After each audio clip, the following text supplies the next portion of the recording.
Every NFL draft always has a couple teams that we have zero clue what they're going to do in the NFL draft. So today, I want to talk about the 5 teams who are the most fascinating heading into the 2024 NFL draft. So what I mean by fascinating is that these are teams that we have zero clue as to what direction they're going to go down. Of course, with every team, we have some ideas and some general thoughts about what they should do. However, these teams could truly do whatever in this year's draft, and it wouldn't surprise me. And we are going to begin with the New England Patriots. Now, the New England Patriots obviously have one of the highest picks in the NFL draft and put themselves in a nice position to potentially take their franchise quarterback. However, with one of the worst constructed rosters in the entire NFL, the big question becomes, should they just take this pick and take the best player available rather than potentially reaching up for a guy like a Drake May or a Jayden Daniels? More than likely, Caleb Williams will be the first selection in this year's draft, and I think it does depend on who Washington does take. And I think the idea for the Patriots is probably just going to be waiting to see how the draft unfolds for them, and if the guy they really like is available at pick 3, then they'll probably just take him. But then the question becomes, do they like Drake May or do they like Jayden Daniels? I personally prefer Drake May, but I've heard some rumors and speculation that the Patriots are higher on Jayden Daniels than they are on Drake May. So then the question becomes, well, what if Jayden Daniels is the number 2 overall pick? What do the Patriots do at number 3? Because if we're being honest, Marvin Harrison Jr. is probably the best prospect in the entire NFL draft, and I think any team, especially a wide receiver needy team such as the Patriots, would love to have him. Because as it sits right now, if you put a Jayden Daniels or a Drake May or hell, even a JJ McCarthy, who we'll talk about in a second, on this Patriots team, it's very likely that they're going to struggle immensely because this Patriots team is just god-awful. They don't have a single wide receiver one, their offensive line is mediocre, I will say their defense is okay at best. Not to mention they do have an unproven head coach, so it's going to be very interesting to see what this team does in the NFL draft, and there's always a possibility of them trading down. Now going back to JJ McCarthy, we've heard some rumors and speculation that JJ McCarthy might end up being a top 5 pick. It seems like every single week there seems to be a new team who is now the front runner to go out there and get JJ McCarthy, and at one point it was the New England Patriots who did their due diligence on him. So the Patriots have a ton of questions about what they could do with their pick. Are they going to keep it? Are they going to trade it? Are they going to take Marvin Harrison Jr. over one of the top quarterbacks? Or will they just go ahead and take JJ McCarthy? I think those are all genuine questions, and I think to this day, I don't really know if the Patriots know what they're going to be doing either. Next up at number 4, we're going to be discussing the Las Vegas Raiders. Now, after a pretty successful offseason where they got a lot of really good players, mainly Christian Wilkins, their team is actually set up pretty nicely to have a pretty successful 2024 season. They brought in Gardner Minshew to be the stopgap quarterback who can be the temporary starter on a team that is going to be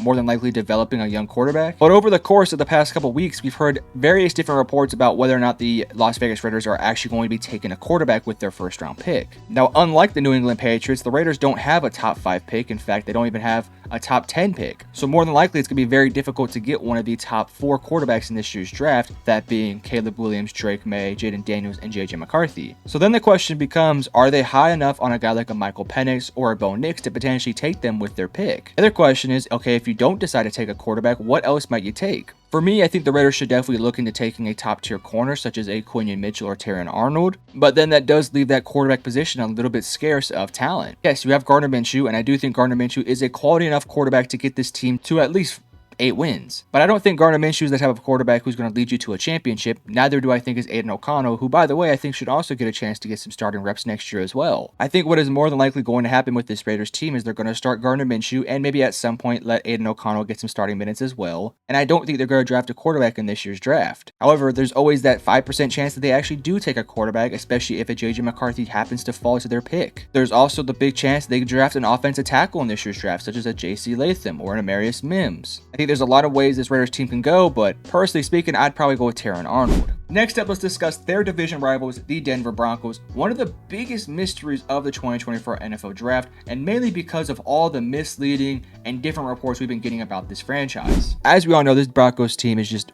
completely void of talent. It is one of the worst constructed rosters in the entire NFL, and it's not really Sean Payton's fault. Obviously, the Russell Wilson trade was an absolute disaster of a trade, and they're definitely dealing with the repercussions of it now. And they're kind of at this phase where they're just looking to bring in as much talent as possible while also potentially getting a quarterback in this year's draft. The defense on this team isn't the worst thing in the NFL, but it's definitely not one of the better units in the NFL for sure. And then offensively, there's just not a ton of talent, such as not really having a great running game, not really having great wide receivers. And now they find themselves with a pick right in front of the Las Vegas Raiders where they could potentially take their franchise quarterbacks such as a Bo Nix or a Michael Penix Jr. or even a JJ McCarthy. I think one of the biggest storylines heading into this year's draft is where are Bo Nix and where is Michael Penix going to end up going in in this year's draft? Will they be first round picks, or will they be taken in the second, potentially even third round? This almost feels similar to like what Will Levis went through when he was going through the draft process, where there were some people who were super high on him and had him as a top 10 pick, and then there was other people who didn't even want to take a first rounder on him. And as we all know, the way it worked out, he ended up being a second round pick. So with that being said, the Denver Broncos have a ton of questions about what they could potentially do. They have a lot of roster spots to fill, especially along the offensive line and in this defense, but they also need to have a starting quarterback next year. In my opinion, I do think this team is going to stick with Jarrett Stidham next year, and to be honest with you, I think that is the completely right move, because unless this team is going to be trading up, which they don't really have the draft capital, nor do they have really the need to do so because they have so many spots to fill, if they were just to wait, have a bad year next year, which they more than likely will, they're going to end up with more than likely a top 10 pick next year, and then they can be aggressive in next year's draft to go out there and get one of the top quarterbacks. I will say next year's quarterback class is nowhere really near this year's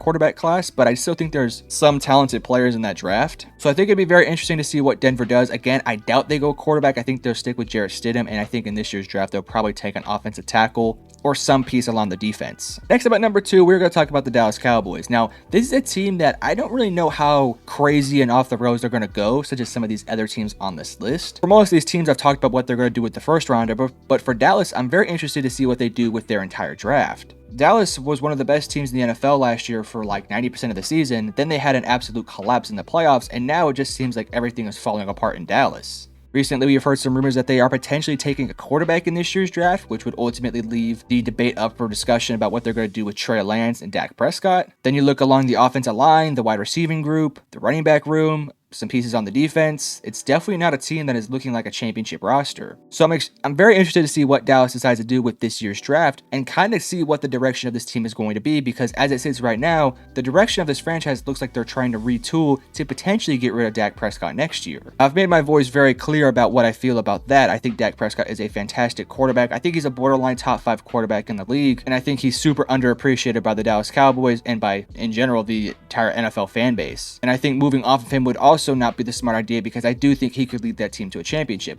With that being said, he hasn't gotten the job done, and I can also understand why Dallas would potentially try to move off from him. If you move off of Dak Prescott, you save a ton of money and you can draft a quarterback next year, such as a Shedeur Sanders, which, by the way, I'm starting to think more and more that Dallas is going to target him next year. And then you could build around that young quarterback with all the extra money. This would also make sense because Dallas also has to pay a ton of their stars. Micah Parsons hasn't got paid yet. CeeDee Lamb is going to get a bag potentially this offseason. Tyler Smith, their left tackle, left guard, is one of the best offensive linemen out there, and he's more than likely going to get a massive contract. And those are just the big name guys. We haven't even talked about all the other guys who are going to get paid as well. So Dallas doesn't really have the bankroll right now to pay a guy like Dak Prescott potentially $60 million. So that does leave up the question as to what they're going to do in this year's draft. Are they going to take a quarterback at some point to potentially replace a guy like a Dak Prescott? I don't personally think they should do that. I actually kind of want to see what Trey Lance is built to do. I think in some ways we could potentially see how good Trey Lance is during the preseason, and if he plays very well, then maybe Dallas might kind of give him the keys to the job at some point. But I also want to see how Dallas decides to fill out the rest of their roster, because quite literally this talent is filled with superstars in some positions and just other positions just by absolute nobodies. This is also kind of a pivot point for the Dallas Cowboys too, because you have a lot of teams in the NFC such as the Packers and the Lions who are starting to get better, whereas you see teams like the Dallas Cowboys kind of falling back a little bit. So all in all, I think Dallas is in a tough spot, and I also want to see them be kind of aggressive in this year's draft to fill in a ton of their needs. But at number 1, we got to talk about the Minnesota Vikings. After acquiring the Houston Texans first round pick, this team has all the draft capital in the world to make a draft day trade. Now, as we all know, the Minnesota Vikings did bring in Sam Darnold to be kind of similar to what Gardner Minshew is for the Raiders, where he's sort of going to be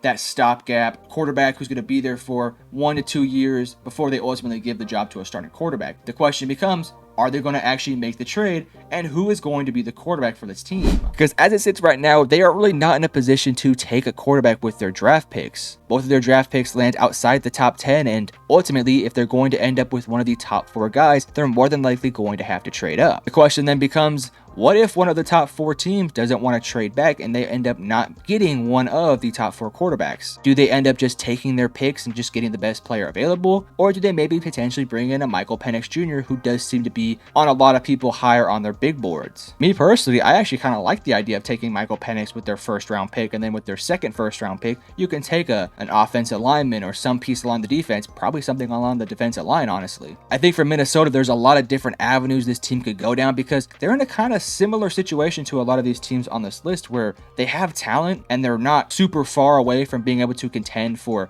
playoff spots and potentially championships at some point, but they need to have a really good draft, and they also need to have a super aggressive draft because they have the assets this year to make the moves get done. Because unlike past years where they only had one first round pick, it's obviously going to be super difficult to trade up in the draft, especially when you're talking about asking a top 4 to 5 team to trade back to outside the top 10. So for Minnesota, you're potentially going to be giving up 2 first round picks this year and 1 next year in return for a top pick. And even then, is a guy like a JJ McCarthy worth potentially 2 to 3 years of first round picks? I don't think so. I think they'd be better off just taking Michael Penix with their first round pick. So the Minnesota Vikings have a lot of questions about what they're going to do in this year's draft, but there's also the question of what's going to happen with Justin Jefferson. I feel like there's been constant rumors about him potentially getting traded, and then ultimately it's going to come out that he's not going to get traded, and I don't think he should get traded, by the way. But you'd have to imagine that Justin Jefferson would like to have some clarity as to who's going to be playing the quarterback position if he's going to take a long-term deal with this franchise. So I think for Minnesota, the pressure is on to get an answer as to who's going to be the starting quarterback for this team in the future, because if not, you're more than likely probably going to be losing one of the top wide receivers in the league in Justin Jefferson, and obviously you don't want to do that. So I think for Minnesota, what is more than likely going to happen is they're going to take a quarterback. Now the question is going to be, will it be if they trade up, or will it be at their one of their 2 first round picks? If you're asking me, I think they're going to trade up, but the question then becomes, okay, who are they going to trade up with? Could they potentially trade up with a team like the New England Patriots or the Arizona Cardinals or the LA Chargers? I think time will tell, and I think that's going to be a very interesting discussion as we ramp up towards the NFL draft. But you guys let me know what other teams are going to have fascinating NFL drafts, and if I think that they are going to have fascinating drafts, I might make a part 2 to this video. If you enjoyed the video, hit the like and subscribe button, and I love you guys.